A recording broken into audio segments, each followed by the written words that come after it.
5 is an action item for our consent agenda. Item number 6 is a proposal for the new logo for the district.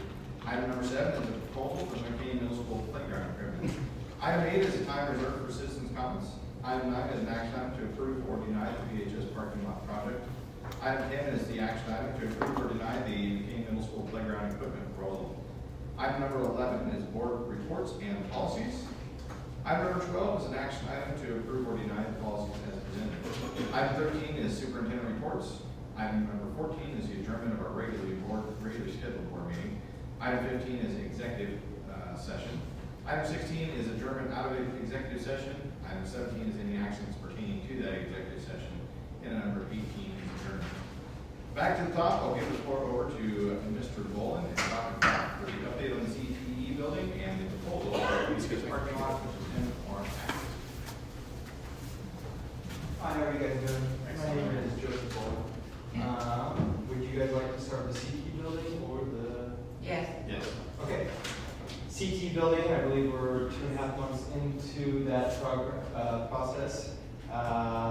Phase 1, which would be the culinary arts department, we have been green tagged for the electrical and the plumbing rough-ins. And the rough-ins just means that all the stuff kind of behind the walls has been installed. And then finishes will be once drywall's up and stuff like that. So they've since then moved into phase 2, which is the welding area, the auto construction area. We've been green tagged for plumbing, and they actually were here until 6 o'clock tonight, doing all the electrical for that. HVAC has purchased all of the rooftop units, all of the ductwork that we need in those areas and classrooms. You guys, or Glenn at least, confirmed that bid last week, and so they've ordered that. In terms of other things have just been getting done, right? You go down there, all the new metal over the bays that have been replaced are in, the windows are in. I don't know if any of you guys have been that by there. It's like a dark gray metal siding with black on the windows. It looks really sharp, it looks really nice. If you guys have time and haven't seen that, drive by. Glenn did a great job putting down color for that. Who knew he was so aesthetically pleasing when it comes to that type of thing?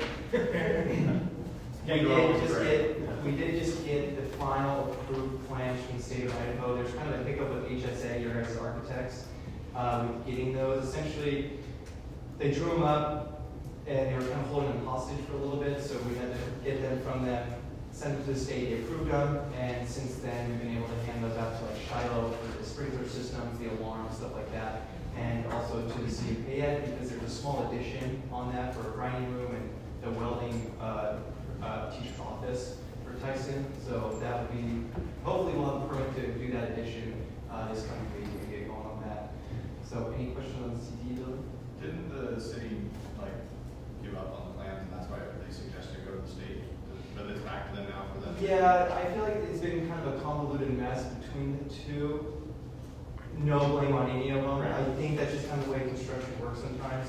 It's easier to kind of say, oh, that's not our issue, talk to someone else. And then you talk to them and they say, well, that's not our issue, talk to someone else. So sometimes it can be a never-ending vicious cycle of who you have to talk to. But I think the moral of the story and the thing that we should take away from it is we officially have state plans from the state, which is huge. And we can kind of move forward with that. So the city arguing with the state. Exactly, yeah. And that's going to, if as long as we get the permit, we'll be starting that? Hopefully, yeah. We've already dug out we've done an excavation for the footing and foundations. We just obviously can't put those in until the inspectors come by, make sure that there's proper rebar and stuff like that. So we were at the city today. Okay, perfect. Submitting all of it. And usually that takes a week, 2 weeks for like a building permit. So I'm hoping it takes about the same time. However, I do know that the city of Payette is going through a transitional phase with the city engineer, and they will be the ones that approve that. So that could mean it could be done faster, or that could mean it could take a while because there's a weird transitional phase between TECO and the new city engineer. So, all right. You don't have to stop. So the back parking lot. No, we don't. We keep going full steam ahead. So. Yeah, this has very much been a process and a progress or a project of. It's better to ask for forgiveness than type of thing. So we just keep steaming ahead because we have the deadline of August 7th, and that's what we're aiming for. So now let's spend some money in terms of the back parking lot. Do you guys have specific questions, or do you just want me to kind of go over a lot of it? I'm just going to go over the invoice and the price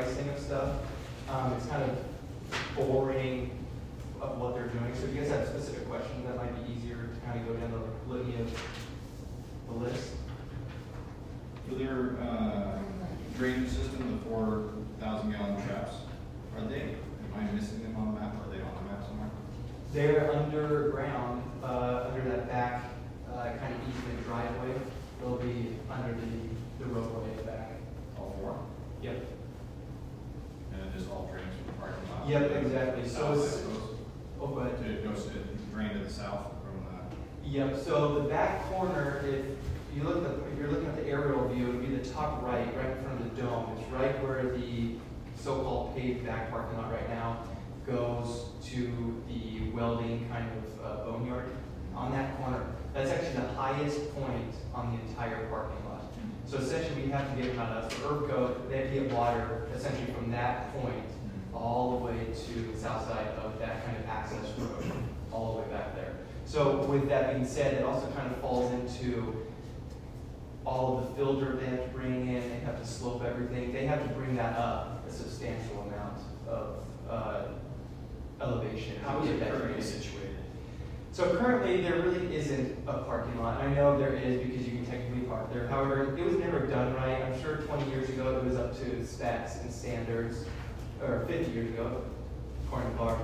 Not there. Essentially, nothing's been done. There was, the way you're supposed to properly do is you're supposed to cut it out, and when you cut it out, you hit kind of like your base floor level, and then from that point you rebuild it, you bring in grade 2 gravel, road mix, stuff like that, and that's how you slope it. Well, they never did that, so that's why you have massive potholes everywhere. That's why the only places it drains is in the middle of the parking lot where you see massive lakes of water during the rain and winter and stuff like that. So what ERCO will be doing, and there's so much volume and square footage of this back parking lot, is according to ERCO, they said for about a month straight, they're going to be back there with dump trucks scooping out a minimum of 2 feet from the entire parking lot. So if you think of the roadway where the parking lot starts and the entire parking lot, they have to dig down a minimum of 2 feet, the entire parking lot, which is, according to my math, about 120,000 square feet.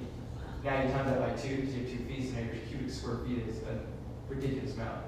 So, and then not only that, once they remove that, then they have to bring in road mix, right, and redo the exact same thing. And so a lot of your cost is, when you have to bring product on site and you have to remove old product off site, that's where a lot of your cost comes from, because you have drivers that are being paid an hourly rate, you have equipment that's also charging you an hourly rate, they have a fuel cost, they charge you an hourly rate, so you might be paying $300, $400, $500 an hour for these people to be doing this stuff. And when you do that for a month straight, it's a ridiculous price. Not to mention, with all the square footage of asphalt, per current square footage rates of asphalt of 750 square feet, it's almost $500,000 just in asphalt alone. The back parking lot is a large parking lot. So when you're talking about a massive scale like that, all that square footage, it adds up. Even you think about, 750 square foot, that's nothing. But when you have 120,000 square feet of it, and in some areas 3 inches, some areas 2.5, it really starts adding up like crazy. do you have any idea how many spots this gives us for parking? I don't have that. One nice thing about ERCO, that was kind of like their rough, it wasn't an estimate, but it was a rough drawing to get us a price. What ERCO does is it's a large enough outfit that, and they've done schools all over the place. They've done Brooklyn Middle School and High School. They've done Middleton. They've done a lot of schools. What's nice about that is they have their own surveying and engineering in-house. And what happens with that is you kind of get a discount. So if we were to go out and find another engineering firm to draw this up, you're looking at maybe $100,000, $150,000 just out of your budget of $1 million. Now you have to go find an asphalt company, an excavation company to take those drawings and make them a reality. Nice thing about ERCO is they kind of all do it in-house. You kind of give them a discount. They'll have a final rendition of kind of an overall overview of everything, and they'll get us the exact number of parking spots and stuff like that. Everything changes with like city standards, also the width of a parking lot. I'm sure we've all been to Costco where they have the double lines, so that way you're not parked right next to each other. That's nice, but when you're trying to pack cars into a parking lot, every foot for extra, you're now wasting 1 or 2 parking spots overall. So they're going to go through all that and kind of give you guys an options of, do you guys want 10 foot wide, 8 foot wide, 11 feet wide parking spots and stuff like that. So to answer your question, I have no idea. I'm going to ask, because I know that like the state of Idaho, all throughout the state right now, is real big on having enough parking spots per square foot. I don't know if it applies to schools or not, but it just I would assume like so. Yeah, I know like multi-family dwellings, you have to have a certain amount of parking spots per unit, stuff like that. So, or off-street parking as well. So I'm sure ERCOT's done enough all over the place, they're licensed, bonded, and stuff like that, in the state of Idaho, their engineers are qualified in the state of Idaho for licenses, so I just don't have that specific on my board right now, so. What was the timeframe again, from start to finish? They said 2 months, but they would wager to bet that it might be 2 to 3 months. They they guaranteed us it'd be done by start of school. We're starting the day after graduation, which they said they're gonna start the day after graduation, however, that's a Friday. We're gonna be honest and know they're not gonna start a massive project on a Friday. So we're expecting the Monday, I think that's the 26th, I believe. And they said, yeah, 2 months straight, they're just gonna be digging out material, bringing it back in, and then, the paving will be the quickest part of the entire thing, so. And They said by school, you'll have a new parking lot. When you've been around the dome during snow, melting, rain, not only does it drain to the middle, but currently the whole parking lot drains into the auditorium Yeah. area. You get like a lake right outside there that, you guys have seen many times. But yeah, that's, I mean, you can see where the water goes. It goes to kind of the middle, it goes to a back corner, and then a lot drains right into Yeah. the dome. I mean, Explain the drainage to me. It's going south and then in a French drain or? So there's basically 4,000 gallon leak, or so instead of it being direct to the city, it's gonna go into basically a leach field. Right, like French, big French. It'll be a massive French drain. There's not enough area for a water retention pond, so like a swale, like you see in subdivision. There's not enough room there, because it's engineered, you have to have a certain amount of retention water per inch, per foot, per hour with the rain and stuff like that. It's crazy. That's why some of this stuff, yeah, like a lot of the cost in this is like sand, right? Because it has to have a certain amount of drainage within an hour, so your sand has to be more expensive. It's like annoying. Whatever, just get Yeah. away. Exactly. So all the water will be draining into that kind of back driveway, and then it'll be underground. So that's how a lot of apartment complexes do it when you don't have this room. It's very standard. So. Okay. Any other questions for Mr. Bullen? Overall, I mean, as much as a $930,000 bill sounds like, that's actually about $500,000 cheaper than I expected. So that kind of, that's how we were anticipating it, to be honest. It's a lot of money, I know it's a lot of money, however, you kind of have to look at the bright side. I know you guys wanted to get the back parking lot, the front parking lot done for a certain amount of allocated money. In my opinion, I feel like it's better to do the back parking lot to completion and the way it should be done. So that way it's going to last for the next 20 years, right? I feel like that's a better allocation of funds and kind of half-assing it in better terms. And then every year you have upkeep costs, right? You might as well fork out the money now, that way for the next 5, 10, 15 years, you don't ever have to worry about it. And then you can budget the front area or whatever. And so I think you're doing the right choice by kind of going all out, doing it the proper way to begin with. This was low bid? oh yeah. Other?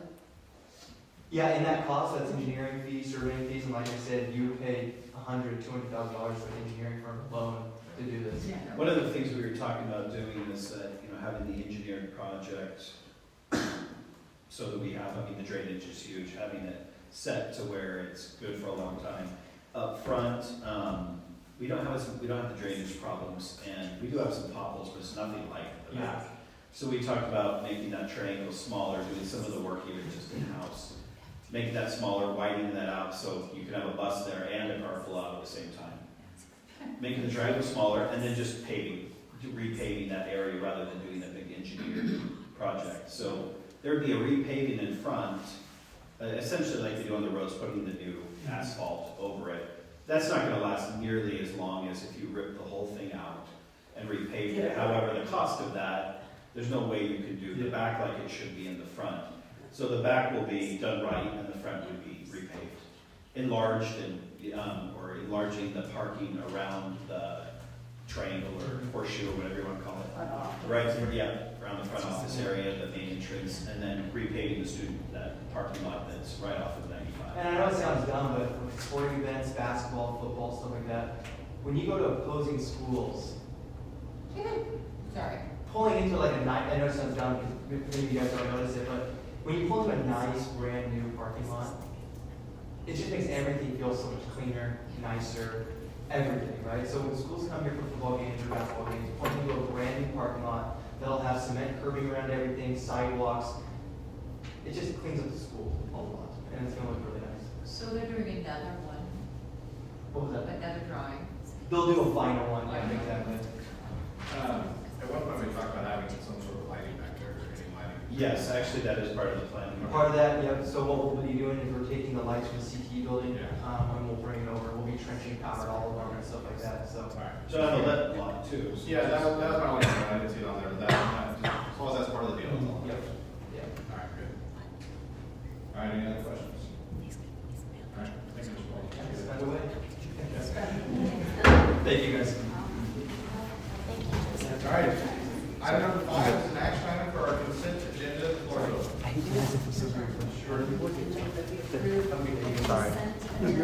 Been properly moved and seconded to approve the consent agenda as presented. All those in favor, please say aye. Aye. All opposed, same sign.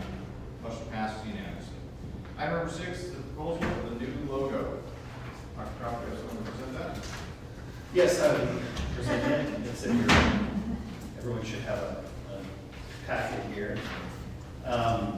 So the original charge we had, when basically our surveys went out, we didn't have a consensus on those surveys. It was really close. There was 3 different logos, and it was kind of split among those 3. There was no large consensus towards any one logo. About half of the people that took the survey voted for the older one here, the original, we're calling it on this paper.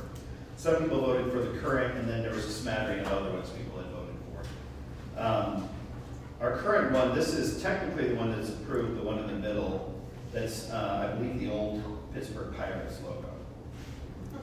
I actually think it was ripped right off of, Ripped right off of her. yeah, right off of there, the colors were changed. The old one is actually not ours either. It comes, I don't know where it comes from, but I think at one point Mercy told me it could be clip art. But if you Google, there's a program where you can Google an image and it will find all other like images. You can delete photos, different things. You do that with this and you'll find high schools all over the place, all over the nation, that have a version of this logo. So this one's, like I said, I don't know where it came from, but it's not our concoction. We've been using it, but I don't know where it comes from. So I mean, our original charter, I think, when we had a discussion about this, was to try to modernize the original logo. So the one you see that says proposed is an attempt to modernize the logo, remove the knife. I mean, it's a little confusing message where, you can be expelled for bringing a knife to school, but yet it's in our logo. And then trying to make it to where you can use it K through 12, removing the skull and crossbones from the hat so that it's something that's more also elementary. We can put it on an elementary t-shirt as well. So it's consistent through the whole school. Yes, yeah. And we there was a graphic artist that was hired. And it's hard when you give the image and say, hey, we want this to look more modern. They come up with a bunch of things. Anyways, we went back and forth, and this was a version that we felt like we could at least bring and say, either accept this or give us direction, or, I mean, we had one before we brought here, and they said he looked too young, so we tried to make him look a little more scurvy, a little older, because wasn't that the feedback on when we brought it, was too young looking, too fresh-faced? So this is less fresh-faced version of a pirate. I'm to the point where no one's going to agree on a logo, and not everyone's going to agree on a logo. You get not even half the people agreeing on a logo. But I think for branding's sake, having a primary logo, which is our P, and having a secondary, which is our mascot, and having it identify, having anybody look at it and say, that's Payette. I think getting to there would be a big step for us, because there's pirates everywhere. I mean, it's choose your own pirate. Bring your own pirate to school day. I mean, we have so many logos that are spread out there.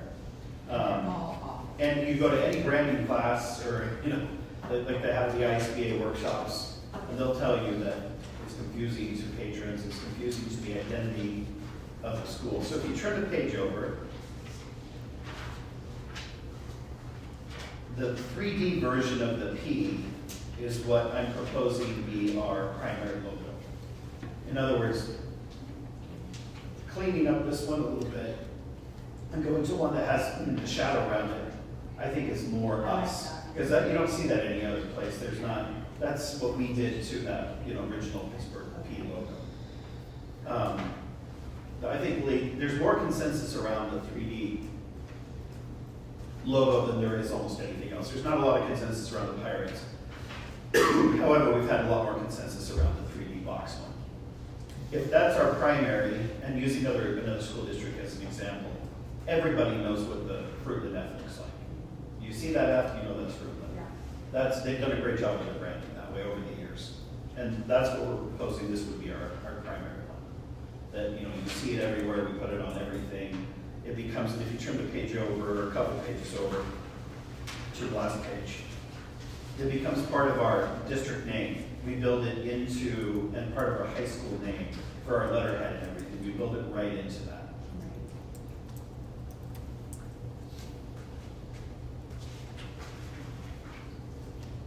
And so what I'd like is, I'd like to approve the shadow box P or the 3D P as our primary logo to be used in our district and high school and primary. I mean, anything that starts with P, you can put it in there. And then either approval on the pirate or feedback as to where to go from there. What's the ship? What's the deal with the ship? We talked before about, a lot of people would like the ship, and so we were talking about when it comes to, you can always have more than one secondary when it comes to logo or things to put in letterhead, or so we had worked on versions of that as well. And have a clean version of one off to your right. It's just kind of expanding upon that. We talked about, since we're navigating the future as part of our logo, you can even use that in the district letterhead. Not as the high school mascot, but as like a letterhead type. Yeah, strictly for the district. We could do it a little bit wrong though. Yeah. I think the proposed pirate is a good mix of both. It sort of brings the shape and feature to the original one, and just likes to modernize it. I think it's good. Yeah, I definitely 3D. What I like to see. The background of it. That's what I like to see. Oh, that's good. I hate it. So the front pirate, you could tweak just a bit, or just a little. something Yeah, we can different. definitely tweak it a bit. Okay. If this, like, we're keeping this Each kid is a spirit. little squarer than the old one, and I think, Yeah. and I don't know about what he's wearing, I'm not sure what that Yeah, I'm is. not a real fan of the, I didn't know either, but it just kind of looked like a pirate thing. I don't remember. I don't know, a coat of some kind. Well, Because it was hard to know what to do with the Well, that bottom. one had none, so well, I have, that's. I have an idea though, Yeah. possibly maybe make him just a little bigger and a little more centered in her. We could. I mean, that's just maybe an idea to. Yeah. Just take the shirt and put it Yeah, in the just center of the. Chop the head off. Whatever that would be, the shield, I suppose. With the Shield. little Yeah. shield. Maybe, I just, maybe. we could The see color's what that looks good. like. Well, I'll tell you what, we'll It's go, almost we already like- have this with the graphic artist, and so tweaking it is not that Okay. difficult. I- So I'll send out a bunch of, we'll come up with a bunch of different variations. It's almost Okay. there. Yeah, no, that's kind of how I feel. I'm not in love with this, but I think it's a lot closer. It's difficult to try to modernize an old logo. Right. So this is a step anyways. I'd like to see what you're saying there, but I almost envision it more looking like a yearbook photo, because it's more framed in. This way? Yeah. What No, photo? like a yearbook, where if Oh, like, yeah, if yeah, it had it shrunk into just Oh. that, I mean, I wanna see it, don't get me wrong. Yeah. That's. my No, concern. I don't want to, I'm thinking keep him going just outside the lines here, but possibly take him down just a little bit. So you don't see as much of Yeah. So you don't see as much of this. The coat part of it. Yeah, Yeah. yeah. That's what I'm thinking. Yeah, I like that. And I clearly like- it's I like cheaper how to we have it stitch. around the edges. Too. I do too, Yeah. I like that too. Yeah. I like that, maybe make him a little bigger, and then he can still go outside. Yeah. Maybe that, yeah. Maybe we went too ugly on the pirate, we'll make him look a little more handsome. Yeah, he needs to be At least needs to dress it, so. I don't know how. Maybe the crick in the nose is a little, Well, they took that from the Not original really. guy. A lot of this was ripped right from the old logo, so I mean. true, Yeah. true. We can handsome up, it can make it a little more handsome. Handsome enough? Yeah. Let's try it, the part book, somewhere. Yeah. But I would like Back then, to, there was no computer. I would like to approve the key, because that is our primary, and then we can start moving. Absolutely. You know, with approval there, then we can start. Well, you know what you could do is, I mean, you could send it to us, maybe actually tweak it just a little bit and send it to us, and then by that next meeting, maybe we'll be able to approve it by the, by next month. That'd be great. Yeah. This is almost there, almost. Oh, I like that. I do too. I like the ship. Yeah. Colors are good. Okay, so what are we approving? We're approving the P and the ship? Yep. Okay. Are we doing the ship also? Yes. Okay. But not yet. Okay. All right, any other comments on the new logo? No. Excellent. Number 7. It's not an action item. It is later. Oh, okay. Good. Okay, I do to it. Whatever, I can read you. Number 7, proposal of the McCain Middle School playground equipment. Mr. Kip. Yeah, do you need to start? No. Okay. So, I handed out just a picture of it. It's actually pretty significant as far as size goes. It's got almost a 30-foot diameter. The top of the performance dome is 15 feet something. It's pretty high. There's like 4 different climbing levels in there. The main thing that I was looking at was, is it going to hold up to larger kids? It is rated to 250 pounds, which I think I have one nose foot that might weigh more than that, but that'll be about it. But and I think they said it probably hold more than that, but that's what they rated it at. Those climbing octagon things you see there, they are about a little over 4 feet 3 inches tall each. So the top of the third one's like 12 feet, and they got handholds on all sides. The kids can climb on them, and they kind of pair nicely together. I've learned a lot. There are a lot of people that are selling playground equipment, but there's only a handful of actual people that produce playground equipment, manufacturers. So almost everywhere I dealt with, you're only talking about a handful of manufacturers, so the prices are kind of not a lot of competition from that perspective, because there's only a handful of people that make playground equipment. Lots of people sell it. Originally, we wanted to do a full ninja course, and the lowest I could get that down was rated for middle school was going to be another $60,000 basically. These are really popular. I don't know if you've ever been over to Jump in Boise. They have one of those out in front of there, and they're pretty cool. It's about, in fact, It would fill this room. Yeah, it would be about, this is about 30 feet. It's close from wall to wall. Yeah, So if you pictured a circle going around the room.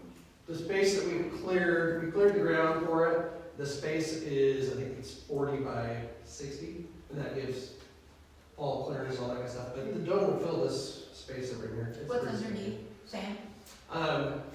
We can put anything we want under there. When I'm talking to Alvin, sand is probably the cheapest and the easiest to maintain.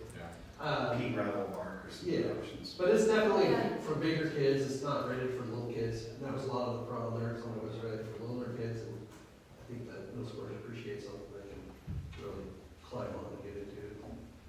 This was a promise we made to the community when we moved the 5th grade over to McCain. But also, it's something they regularly can use throughout the summer. I mean, you have nothing back there. I mean, so it has a great community purpose as well.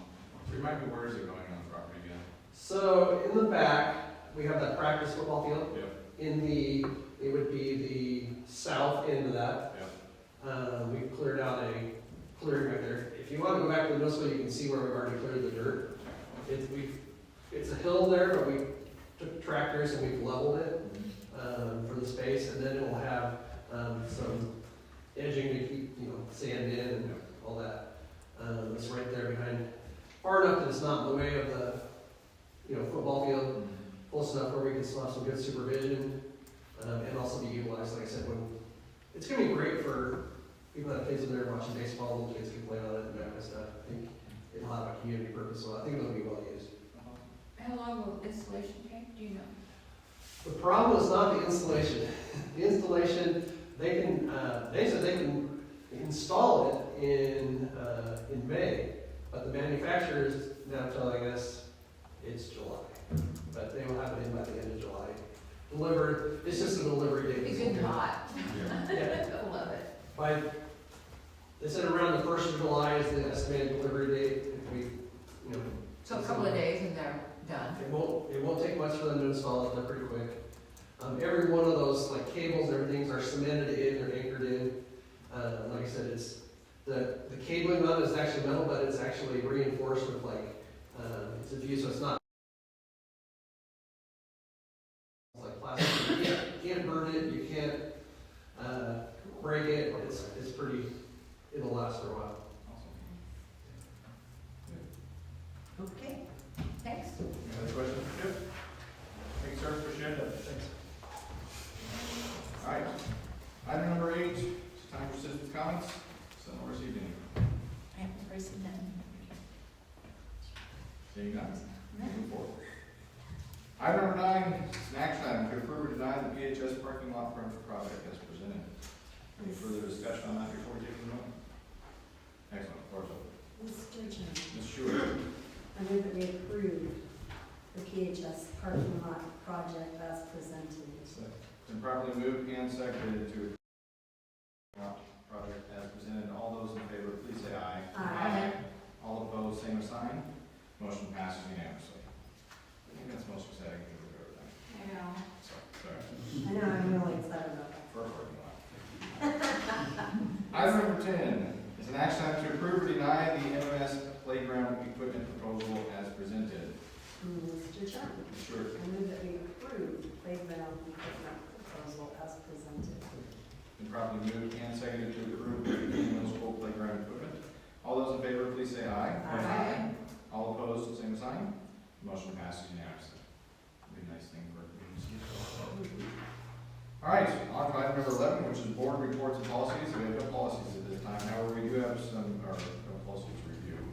We do have some, the local wellness policy 8200 and updates of the 3570 policies. Dr. Trout, did you have anything to say on these ones before we go through?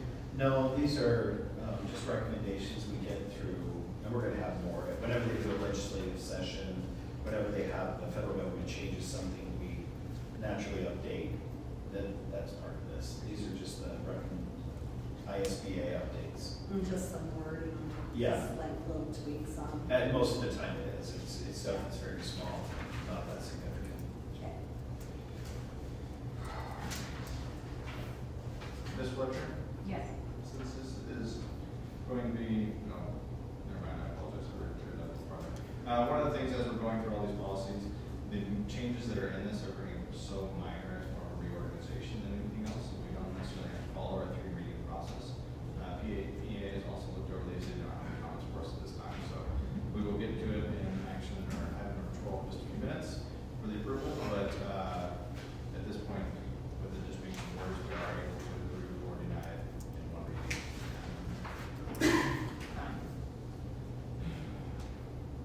On to section C for the policy of 3570. Same situation for this, Dr. Croft, for the parent-student rights concerning students and school records. Yes. Yeah, this is another recommended. The lawyers got together and say recommended these changes. All right, item D and E. D is the review of the district board goals, which are currently in our packet and falls sort of along with section E for the chairman's comments. It'd be nice if we could do a board work session to go over our board goals and make sure that we're all on the same page. Dr. Croft has some input sort of how we're moving along that, some of the other changes, but it'd be good for us to go through a work session together in the month of May to finalize those, and then we can go through in hopefully the May meeting. Worst case, we go to the June and approve the updated board goals. So we'll work through some time, if there's any time in the month of May that is not good for you, probably 14th and on. perfect. Oh, really? So it has to be before the 14th? Okay, good, that's what I was thinking too, before, like, the first 2 weeks. Early May. Yeah, Early, okay, before the meeting. yeah, great. Ms. Fletcher, maybe I will like, send out an invite for that and get a couple of dates and we'll do an approval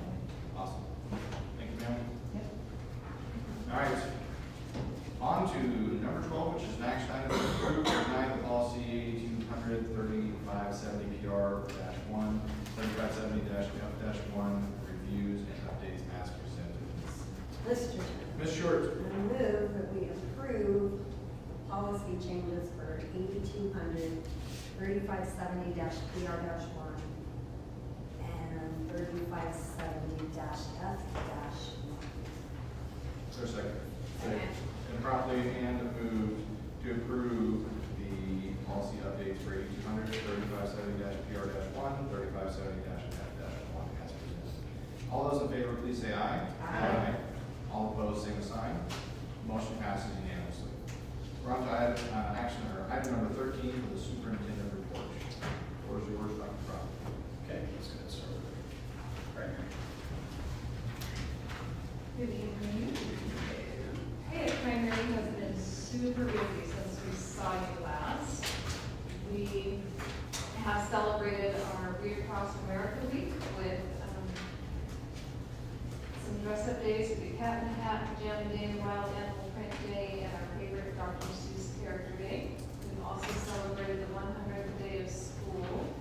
So we're surrounded by a lot of little people with canes and sore backs. The Idaho Shakespeare Festival visited us with a youth performance of the Chronicles of Sherlock Holmes and Dr. Watson, and this interactive play introduced students to classic literature and live theater. The young audience really enjoyed that. To strengthen the sense of school community, we had our first ever spring fling dance. Students and their mothers or special guests came. We had a DJ. They danced. I've got my little kids. They've got some good moves. I was very impressed. We had treats for them, photo opportunities, and a lot of great positive feedback from that. We have finished up our chess tournament our chess club with a tournament. During spring break, 3 of our staff went to Boise to represent Payette Primary at the Scratch for Schools event, hosted by the Idaho Lottery, and we scratched $272 to bring back to school. We've had spring parent teacher conferences, which is always a great opportunity to have families come in, and so we can tell them how wonderful their students are. So we head into spring. We're not taking off the gas pedal. We're still full throttle ahead. We started ice bats, and I need 18 blow-up dinosaur costumes, and you were tagged. And you have one. Now I need just 17. On another fun note, we had to do a round of applicants because one teacher, she's moving closer to her home. And we had some amazing applicants. And every week, one of them calls me or emails me, hey, I'm still out here. I want to come work for Payette. So just wanted you to know that we are wanted. Thank you. Questions? Thanks.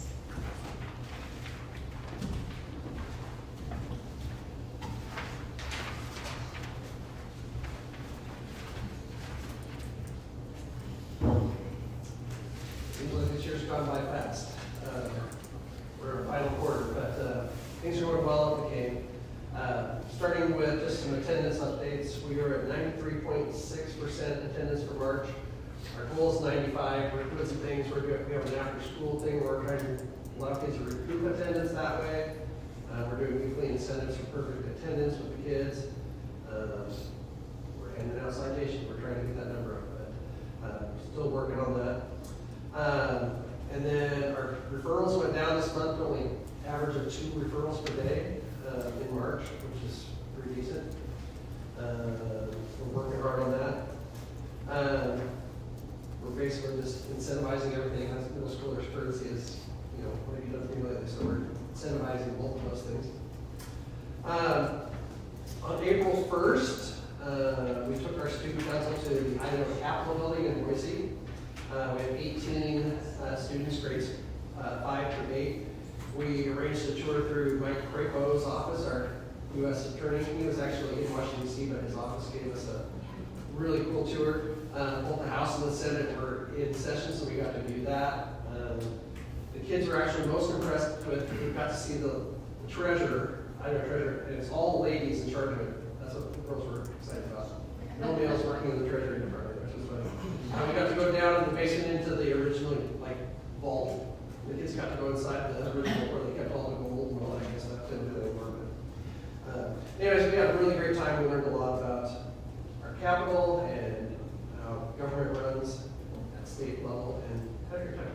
And we got to eat downtown at Boise Fry and Waffle Me Up kind of that area. On March 20th, we had our third quarter awards and activity day. The kids picked over 10 different activities that they could do throughout the building.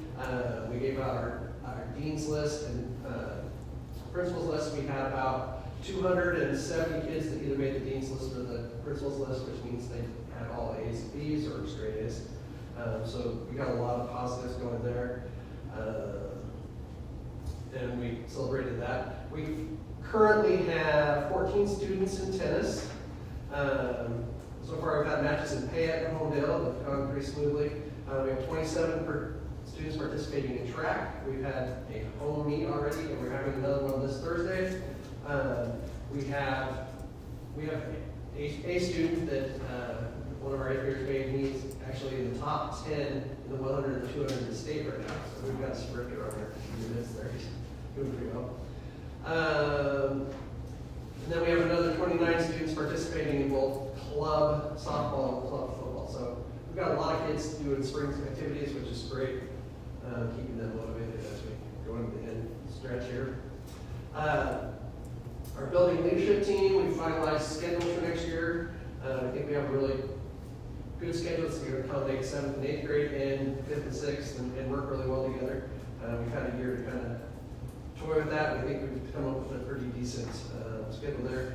We're also, one of the areas, or two of the areas that we decided as a leadership team that we were weak in was in the area of writing and public speaking. And so we now have in place a common writing rubric and a common speaking rubric for grades 5 through 8. This is just for our middle school. We are practicing with that. We are right now doing an author contest for all the kids. 5 winners each grade level where they're writing a story, a creative story. And they can enter that into a school-wide contest, and we're familiarizing them with those tools. And then this spring, every student is going to give a public presentation. Each grade level is a little bit different, but we're also doing competition with that. So I think that's a good thing. We're rolling those out, so when we hit next year, we've had a chance to practice with those and familiarize ourselves with those. Our band attended the Southwest Idaho Band Festival in Fruitland. Our 7th grade, or on April 7th, they had to perform for a judge and get some feedback. Our choir is actually heading out to a choir festival, the same kind of thing, in Caldwell, where they're going to get to sing and get valuable feedback, see what other programs are doing. Both of those are really positive. Other than that, we got a move-up day for 4th grade going to 5th grade. May 15th, we got fun activities with that. But that's a lot. We're headed into the testing window this week. We'll start with science this Thursday, grades 5 and 8, and then next week we get right into math and ELA. So that is keeping us busy. Are we to that? Any questions? Thanks, sir. Well, I think Leslie said it best, full throttle, no brakes, it's go time. On our agendas that we sent to you guys, our board letters, I tried to include the upcoming events as best I could, but it's to the point where our Google calendars are just loaded with all these different colors and you can't differentiate anything. So I tried to make a linear thing to kind of get myself dialed with, but we're going. We made it through March, which was great. Getting to spring break is always kind of dicey with not just student behavior, but everybody's just tired. Spring break is such a welcomed, restful time for us. We got there. It felt like referrals and stuff were more than they've been, but I think it was just kind of the atmosphere. Our referrals are lower than they've ever been, I believe. We're already 50% lower than this time first semester. So our teachers are doing a really good job of navigating their classrooms through engagement and just managing behaviors on their own. And then when they feel like they need to send them our way, we take care of them as best we can. So discipline is, and behaviors have really gone down, and our teachers have done a lot better job. Prom was a huge success as far as setting it up and just the kiddos at the dance. It was really neat to see. I think we had about as many kids as we did during homecoming, which was a ton. And the really neat thing, they don't really dance anymore. They just hang out, right? So in the commons and the cafeteria, the commons is the dance floor, and the cafeteria side is like the hangout side. And at one point, like maybe 12 kids were in there dancing. All 280 of them were on the other side, just talking. And Travis Farmersbach and I were walking through, and we were just like, man, it's really cool. They're all together and they're talking, and then not a single one of them had their phone out, staring at their phone. And so it's just pretty cool to see the atmosphere and the community that they were building as students at the dance. So prom was a huge success. Moving forward, this week is Hit and Run Week. We got Killabrew Day on Saturday. We got Skips doing the Killabrew dinner Friday night. We've got Serve Day coming up next Thursday. So again, if you know anybody that has resources, wheelbarrows, rakes, shovels, etc., send them my way, and because we've got to get organized. But I'm really excited about Serve Day. It's going to be really great. We've got all the logistics and the operations done. Now we just got to go and get the work done. On May 1st, we're having the 8th graders come up from middle school to do a move-up day. We're going to send them through rotations. They're going to go into CTE classrooms, other classrooms, to just get a feel for what it's going to be like coming in as a freshman. So they'll rotate through, and then one of the stations will be a clubs and athletics station where they can sign up for clubs and athletics coming into freshman year. And then we're going to do an assembly with just them in the building, in the dome or in the auditorium, where we kind of just set the stage, expectations, get involved, all of that fun stuff. So looking forward to that too. And then we're going to be right to graduation. So a lot of that work is already done. Thankful because of last year it's mostly done, but we're definitely fine-tuning some things and just making sure that it's all there. So very, very busy. Any questions? So May 22 for graduation. Yes, 7 p.m. Yep. Thank you, guys.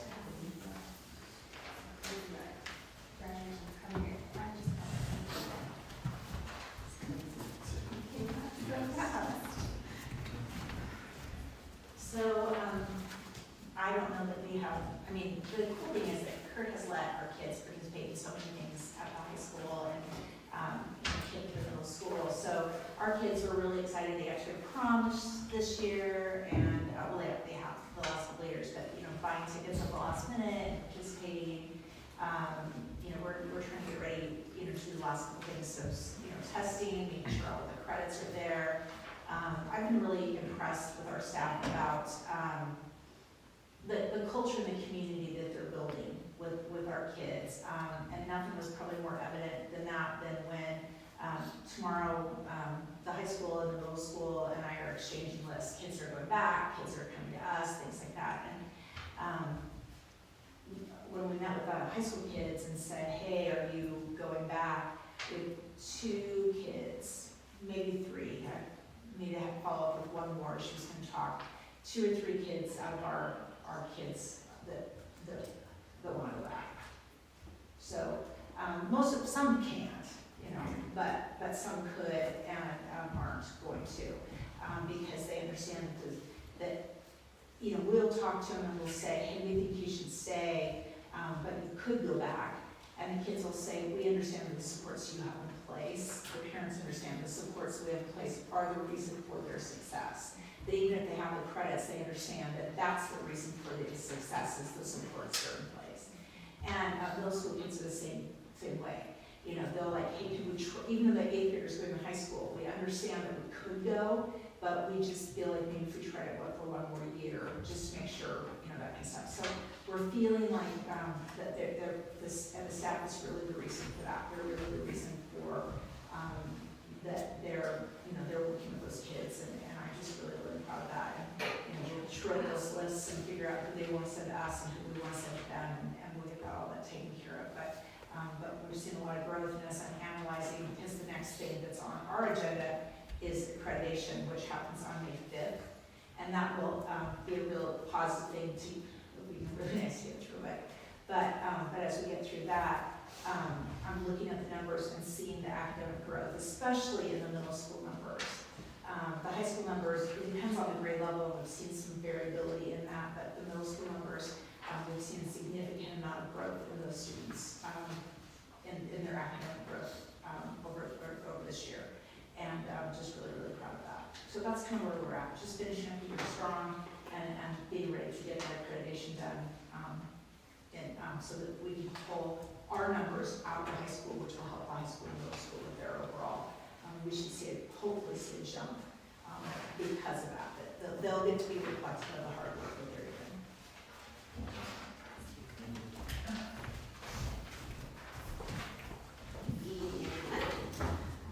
So, thanks for coming to the open house, and Sarah, thank you for the gift. Yeah, that's really nice. So, exciting news, we were able to hire a school psychologist who will be in person full-time, and he's bilingual, so it's so exciting. And his name is Wesley Fletcher, and he just graduated from ISU, and he's a great kid. Yes, I'm old enough, but I'm old. And so, the next thing is that the special ed manual is being reviewed, so they had to redo the SLD portion. So now they're just going through the entire manual, because there's things that are not in compliance since the passage of ESSA. So they're redoing that, and they're really paying close attention because of that passage of House Bill 93 to make sure that our SPED procedures line up with what is in House Bill 93. And I gave you a little diagram there of homeschool versus private school, because we have to provide services to private school kids if they must them sort of fall, like go around to the private schools for your kids and, hi, would you like to provide services? And they always say no, which I'm grateful for, because we're already stretched thin, so that would be even more. But it defines that non-public schools, homeschool is not private, does not qualify for services. So that was a big relief for me, because I thought that bill might change that. And then the back page of that, it shows the parental choice, the tax, different things, how they can get their tax credits. And then I gave you a rundown of our numbers, which I'm really proud of, because a couple of years ago, I remember standing here and saying that we had 190 kids and 200 kids on IEPs, and we're down to 158. Yeah, and as part of that is our RTI process, especially at the primary school. The teachers are really doing the tier 2 interventions now, and instead of just saying to the kids, maybe an IEP, we're really cracking down and saying, no, have you done this, this, this, this. So, I'm really proud of my team for the good work that they're doing.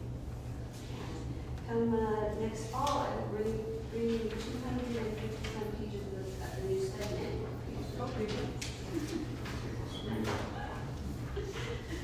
Thank you.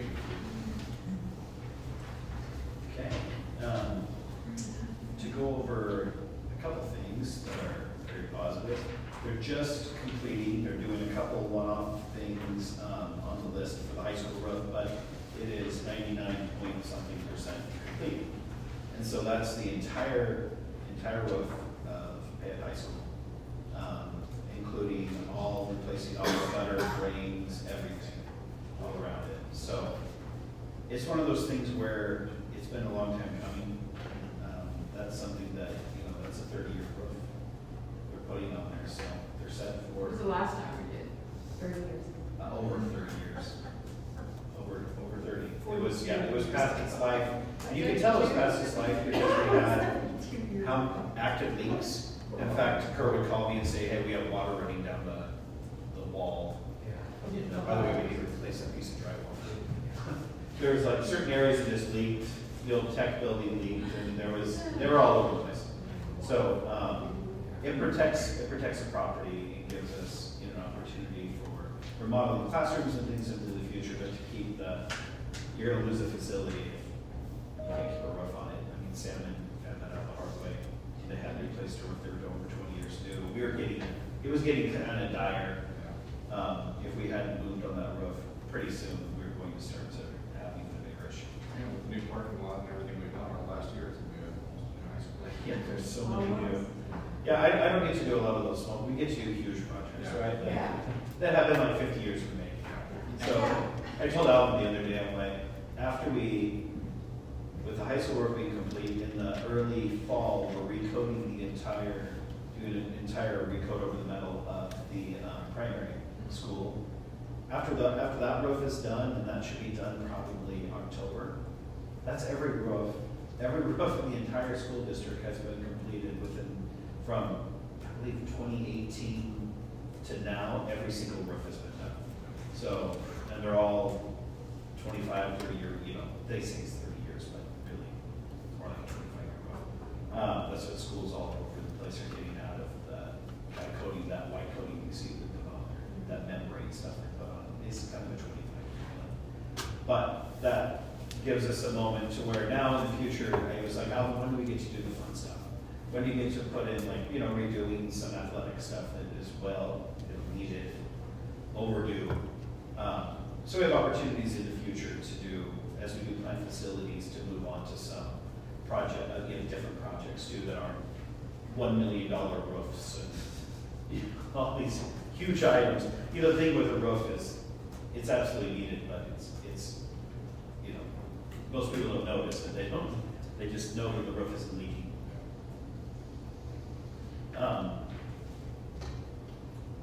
Other items, I thought it was worth talking about retention. And looking at, as we're starting to do our new budget, I move into this new year, and we're already looking forward into next school year. We're only losing out of our 83 certified positions in the district. Other than retirees, we're losing one certified position right now. That we know. Now, others could crop up. But as of right now, we have one certified position that we know we need to fill. And we've reached out to schools and asked people, are you returning, those kind of things. And for us, given our track record, that's a great retention number there, to have out of 83 certified positions, one that we have looking to backfill. If you look at our website, this time of the year, 2 years ago, it was this high with 40. Yeah, and then we were hiring emergency people all over the place over the summer because we couldn't fill the positions. And Marcy, correct me if I'm wrong, but we aren't reaching out to TFA. Well, I thought we were gonna have to, but I don't think so.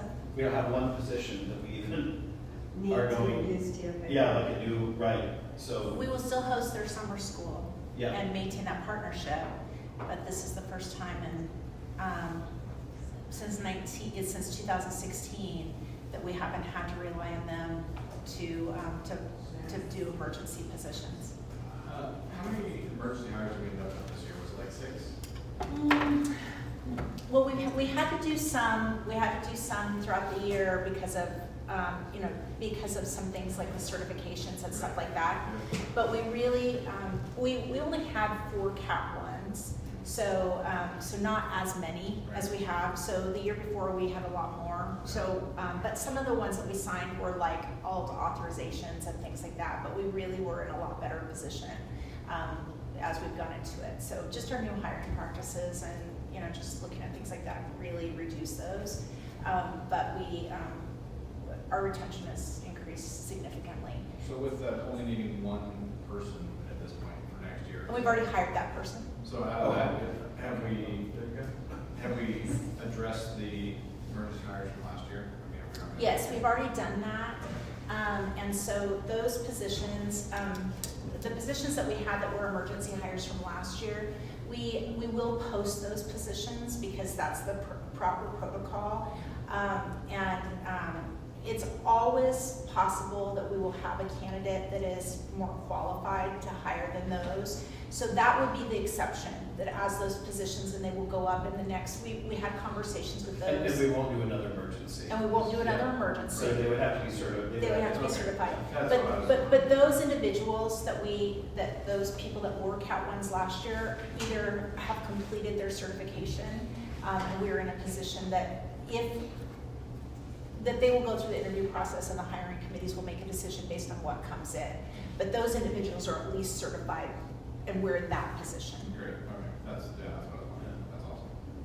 We have one emergency. And going into this next year, we have no emergencies, at least on the docket, well, not on wood. I'm cheating myself. But yeah, we have currently no. We have no plans to be in that situation. Yeah. And I mean, Glenn does need to knock on wood because, you know, between now and then, you know, any number of things can happen, and I'm the Debbie Downer, but I just, right now, we're in very good shape. That's awesome. Good. That was one of our 5 board goals, and Yes. we talked about that, I guess, in our meeting, that was one of retention, listed as one of our 5, so Yep. that's a happy report. Yeah. Now on to our Title VI. So there's a lot been discussed, if you follow the news, of Title VI civil rights. It's basically a letter that came out from the federal government to all the states about diverse education programs. The federal government says it's a violation of our Title VI civil rights. And so the state agreed to it. They also said you won't get your federal funding if you do not sign. So that's part of it as well. The state agreed to it, but then it still goes to the local districts that have their own kind of jurisdiction to also agree to it. And the deadline was originally the 3rd. They postponed it to the 15th. We signed and submitted that document. We received 1/3 of our budget in federal funds. And states agreed to it, we've agreed to it, and basically I have one little excerpt from that letter it's also in your board packets as well. You can also see it on the State Department website, but it's part of, you can click on the link for the public, they can look at this letter as well. This is what all the school districts in Idaho received. This one part I want to read.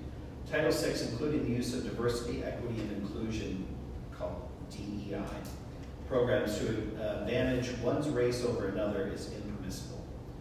The use of certain DEI practices can violate federal law. The continued use of illegal DEI practices may subject the individual or entity using such practices to serious consequences, including the use of provision 42 USC to seek termination or refusal to grant or continue assistance under such programs, eliminating federal funding for any SEA, LEA, which it does, or education institute that engages in such conduct.